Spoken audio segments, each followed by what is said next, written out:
দেখো বন্ধুরা, ভাত খেয়েও খিদে পেয়ে গেছে। এটা কি খাচ্ছি বলো তো? বলতে পারবে তোমরা এটা কি খাচ্ছি? এই জিনিসটা না ছোটবেলায় আমি খুব খেতাম। তোমরা কি খেয়েছো গো? বলো তো এটা কি?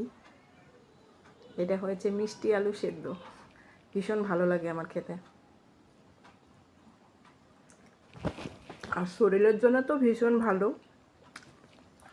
মিষ্টি আলু সেদ্ধ খাওয়া, যেটা তোমরাকে লাল আলু বলে থাকো সেটা। ভীষণ ভালো লাগে, তোমরাও করে খাবে। আর এই লাল আলুটা কিন্তু শরীরের জন্য ভীষণ উপকারী। সত্যি বলছি, ভীষণ উপকারী লাল আলুটা।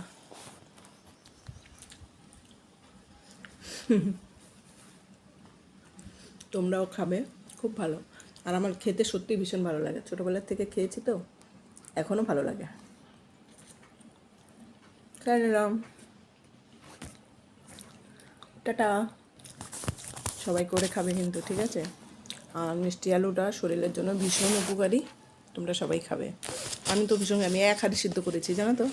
আমার মেয়েও ভালো খায়, আমিও ভালো খাই। টাটা, পরের ভিডিওতে আবার আসবো, ভালো থেকো।